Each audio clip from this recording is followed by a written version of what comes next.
Hey everybody, today I'm talking about Lancaster, which is a 2011 release board game by Queen Games and designed by Matthias Cramer, who's quite a prolific Euro game designer, made games such as Glenmore, obviously Glenmore 2, and Rococo. So he's one of the designers that I kind of hold in quite high esteem, and a game designer that I trust, to be honest. Anything he brings out always kind of turns my head and gets my attention.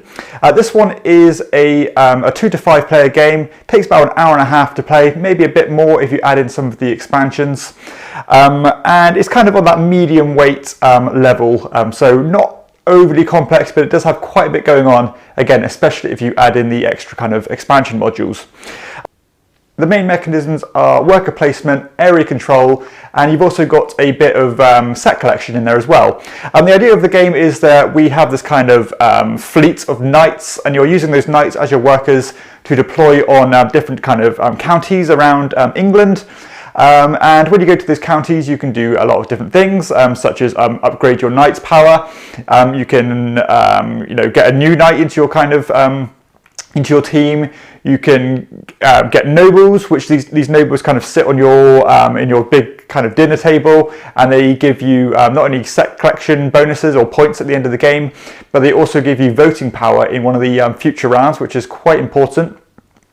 Additionally, you can just get points, or you can upgrade your own castle, which kind of has a little bit of an engine building style feel to it.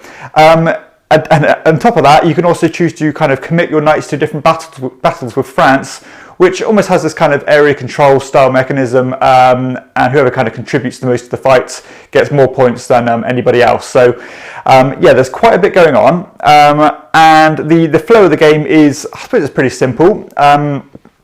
But something I do kind of hark on about quite a lot is with worker placement games, is that I like there to be something a bit extra, a bit an extra layer to them to kind of differentiate themselves from all the standard mediocre worker placement games out there, because worker placement is an extremely popular mechanism, and obviously with popularity becomes a lot of kind of mediocrity as people kind of just put stuff out there. But this one is different, because when you are deploying your knights to these different spots, obviously these knights have different strengths, you haven't secured that spot, because once you deploy someone, it's going to go on to the next player.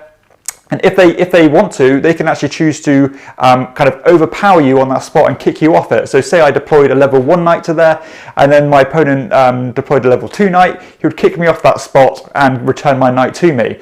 And then obviously if it comes back around to me, I can choose to deploy a level 3 knight and so on. So there is this kind of jockeying for position on the positions that you want, which I really like, and it makes a good amount of conflict in the game without being too punishing, because you, as I said, you get your knights back, so you can always redeploy them or outbid your opponent going forward.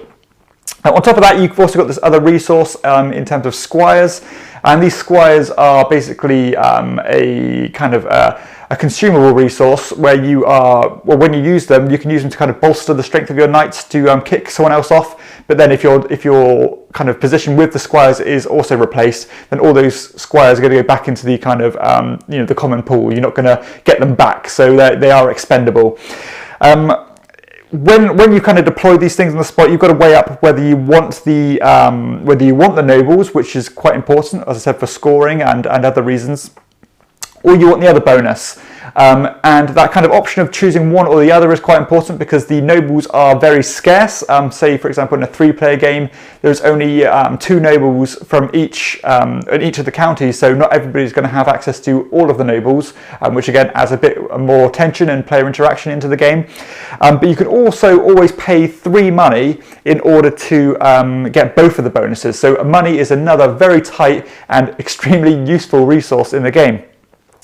On top of all those things going on the board, you have your own player board, which is a castle, and you can also deploy your knights to those to spots on your castle board, which is safe. You can't be kicked off your own castle board, but they can give you things such as giving you more money, giving you more squires, and stuff like that. So there is kind of a way to get more income, and additionally, when you go to certain spots on the board, you can add new kind of tiles to your own castle, which means that kind of at the end of each phase or at the end of each round of the game, you get income based on where you've upgraded, so you don't actually have to deploy workers there. So if you had that castle upgrade that gives you money each turn, then you are going to automatically generate that money each round, which is a nice kind of progression in the game, and a way to kind of mitigate expending your workers to do kind of mundane or kind of things that you need every round.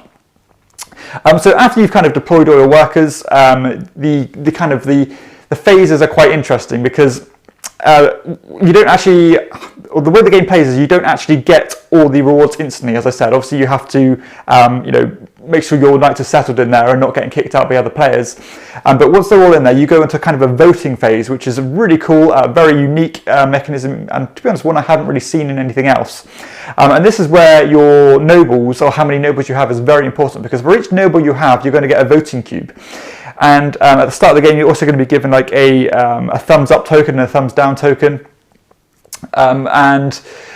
Basically, at the start of the game, there's going to be 3 laws on the separate player board, and those laws are going to kind of give you rewards or punishments based on certain criteria on the board. So one might say, if you have all your level 2 knights deployed, you can get a bonus, or the person with the most knights committed to battles is going to get a bonus. And every round, you're going to have 3 new laws that come up ready for voting, and you're going to kind of resolve each one each time being voted on, and you are going to either bid, yes, you approve that law, or no, you don't approve that law. And you can also commit a number of these voting cubes to that vote as well. And obviously, depending on the board state, some players are going to really want those laws to go through because it's going to benefit them, and some players are going to not want them to go through, either because they're going to hinder them or it's going to help another player quite a bit. So there's this really cool idea where you almost, the game rules change as the game goes along, based on what the other players want to do, and based on kind of voting prowess and so on. So I really like that kind of dynamic board state where you're catering your gameplay to the current laws, but again you can bring new laws in to be a bit more malleable to suit your needs, and I really do like that. It's very cool. There's a battle, as I said, there's another kind of conflict area of the game as well, which is based on these area controls, where you're deploying your knights to these different spots based on these cards, which represent battles with France. And these cards have different strengths, so some might be as low as, I think it's even 2 or 3, and some might be as high as a 10, I believe. And the idea is that you are trying to, not only by yourself, but with the help of other players, fight off the French by matching the power level of that card with your combined knight strength. And whoever's dedicated the most is going to get the kind of the higher number of points, and the next person is going to get the second highest, and so on. But additionally, if you fail that battle, then you are going to basically, those cards are going to slide down, and your knights committed to this fight are going to remain committed, which means that for the future round you are not going to get those knights back. However, you are given some incentives, because when you do send a knight to battle, you get an instant bonus, and those bonuses can be very useful, such as taking any noble from the board, which is particularly powerful. You can get a knight upgrade, you can get quite a bit of money, you can get squires, and so on. So there is that incentive to go to those spots, so that you are not just sending them there just to be committed or stuck somewhere for the rest of the game, or for a few rounds at least. Additionally, with one of the expansions, which I highly recommend adding the expansion in. I mean, for this particular review, I'm talking about the big box version, which comes with all the expansions. I think it's called the King's Resentment, where if you don't commit one of your knights to a losing battle, then you actually take a resentment token, and they give you negative points at the end of the game, and whoever has the most kind of resentment tokens at the end of the game gets another huge punishment, based on a loss of points. So a bit like the corruption in Lords of Waterdeep, and it works a bit like that. So yeah, there's another real incentive to get involved in those fights. And that's going to be basically how the game plays out. If you want to add further expansion to the game, there is stuff based on a kind of like a clergy board. I forget the actual proper terminology for the game, where you have a priest token, and that priest kind of lets you take certain other powers throughout the game, such as bolstering your fighting prowess, or giving you an extra kind of 2 knight strength to add to something else, so you can really bolster up your forces, and even kind of protecting you from certain spots on the board. So say you wanted a particular worker placement spot in England, then you can put a token on it saying that you can't be kicked off that spot, which again can be very powerful, and particularly if you want a particular noble. So they're all very useful, again, all very lucrative, and you really want those spots. In addition to that, when you do send one of your priests to those spots, you have to almost pay a bit of a tribute. It could be either a voting cube, a bit of money, or a squire, and it goes into this big pool of kind of gained resources. And then, as opposed to going to one of those other spots to get those bonuses, you can go to a separate spot which lets you take all the rewards that have been attributed to that particular spot on the board, which is really cool. So the incentive does build up as the game goes on. So yeah, once you've resolved all those things, it's going to be quite formulaic about how you get your rewards. So you're going to basically get all the bonuses you've dedicated to England. You're going to resolve the religious board. You're going to resolve all the conflicts and so on. So it's quite formulaic, and the phases are quite distinct about how things are resolved, and then you'll go on to the next phase and so on. And there's also an additional spot as well where you can put your workers on to get rid of these corruption tiles, or these these shame tiles when you don't contribute to the fights, which can be quite lucrative, particularly at the end of the game, because you want to shed all those negative tiles, and not only to not to suffer the negative points, but also not to be the person with the most of them, because again that can hit you very, very hard. So yeah, there's a lot going on in this one. You've got to stretch your workers quite far because you want to do so many things at once, and you can't do it all really. So meaningful decision wise, there is a lot there, because as I said, if you're contributing fights or people to the battles, then you can get a bonus. But if you do that, you're not kind of adding your workers to the main board, which can affect your kind of the laws that you voted on and so on. You want to get involved in the clergy board, because again you want those bonuses, and additionally you can get these seals, which gives you a huge amount of points at the end of the game if you collect more bishop tokens.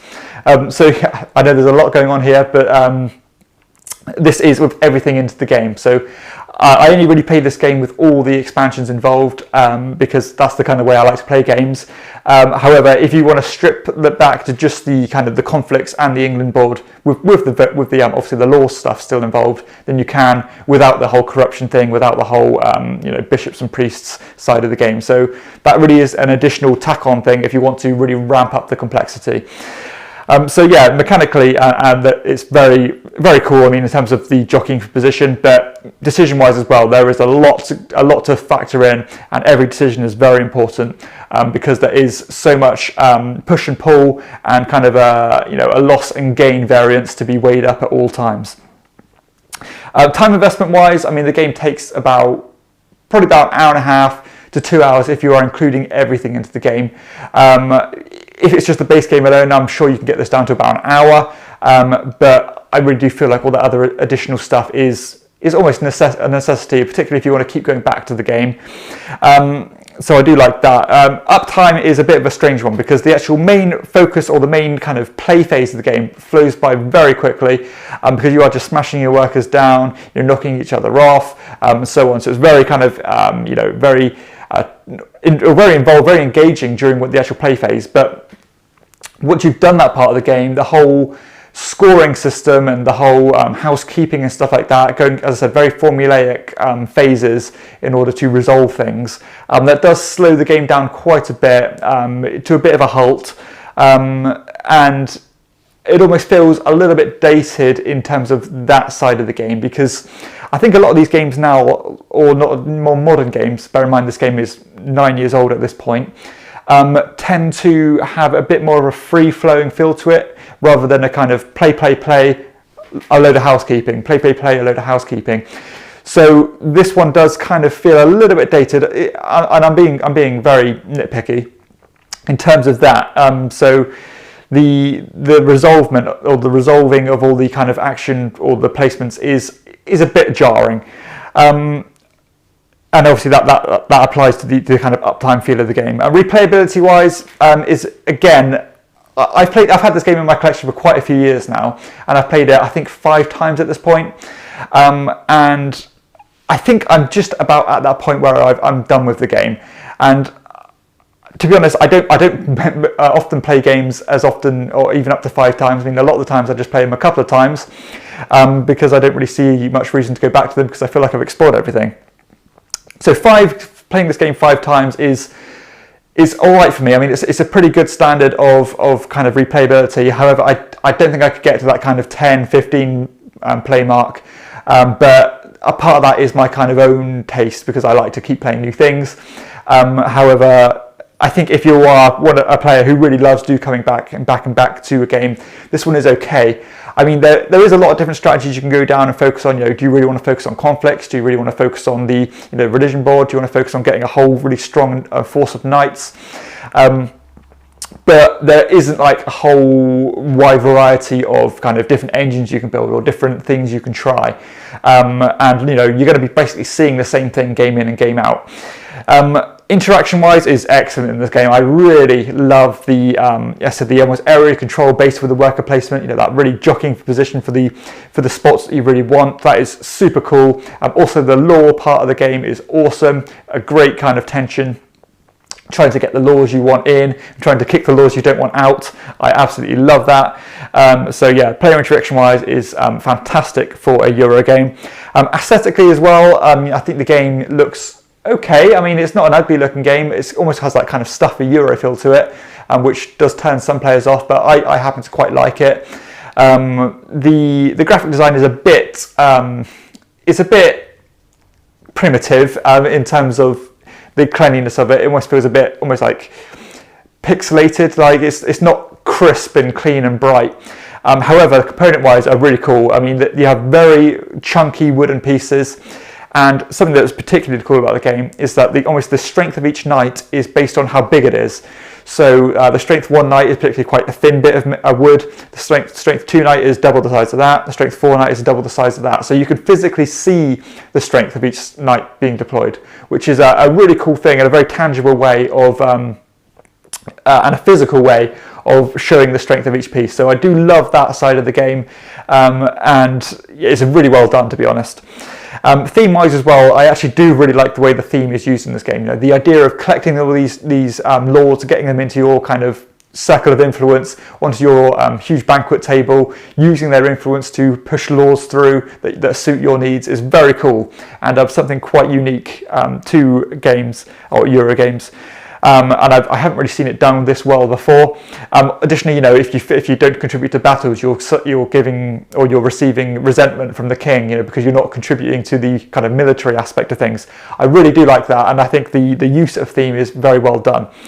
Setup and teardown time is a little bit of a pain, not overly, but because you have to set up all the different nobles and they're all unique and you have to put them all in the different spots, giving each player their workforce, deploying them on the board, setting up all the lore tiles and stuff. So there is a bit more setup and housekeeping than your average game, I'd say, but it's not a short game and I think it's just about proportionate.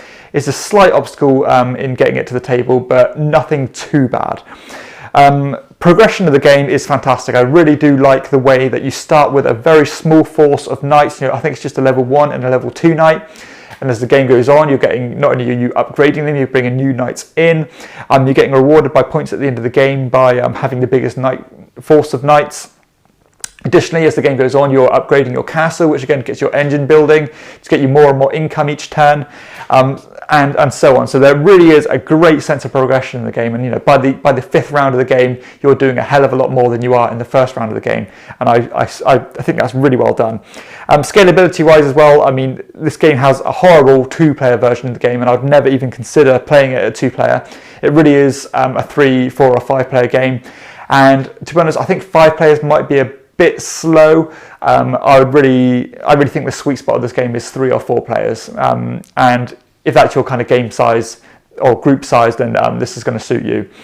And comparison wise, I mean, obviously there's a lot of worker placement games out there, but this one is different enough to be distinct to those other games and stand out, I think, slightly head and shoulders above a lot of the generic style games because of the aspect that you can push people off the spots, because of that lore board, and so on. It really is a great mesh of mechanisms without being too much of a learning curve, because they're all pretty simple in their own right, but they come together very nicely. But yeah, overall, this is a super game. It is very well put together. You know, Cramer is a great designer. I said my only slight problem with the game is that the main kind of play phase and the housekeeping are quite separate and quite distinct, and do offer a bit of scope to lose interest or to lose your engagement when you are just going through the motions of collecting resources, collecting your upgrades, collecting all your different rewards you've used during the actual play phase. But in addition to that, I've had this game in my collection for quite a long time now, and I've always completely, shouted from the rooftops about how good it is, and and it really is a fantastic game. But I am at a point now where I don't feel like I need to play it again. And if you'd asked me, before I played it in my most recent time, I would have said this game is an absolute must-have in Eurogame or Gamers collections, because it is so different. The player interaction is great, and so on. But I think there does come a point where the camel's back is broken, where you want to, where you're ready to move on from it, because I think you can explore everything the game has to offer as I said, in that kind of bracket of 5 to 10 plays, and it won't really go much beyond that. But if you don't really play games much beyond that anyway, this is certainly one to check out. It is much better than most worker placement games. I'd definitely put it in my top 4 or 5 worker placement games of all time, because I really do think it's that good. Just super well put together, a great production, really fun, and just really clever, to be honest. And that is my kind of thoughts on Lancaster. If you love your worker placement, it's great, because there is so much going on.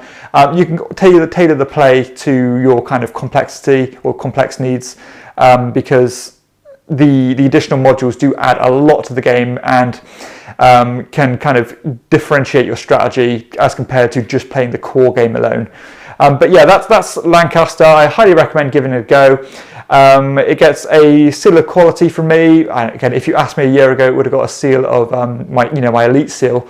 But again, ready to let this one go, because I've had my worth out of it, and I've really enjoyed every single play for it. And I think if I played it again, I would just be kind of tainting that experience, because I've experienced what it has to give. So I hope you've enjoyed this review. If you have, please hit like and subscribe to my channel, and check out my other videos too. For everyone else, I'll see you next time on Chairman of the Board. Bye.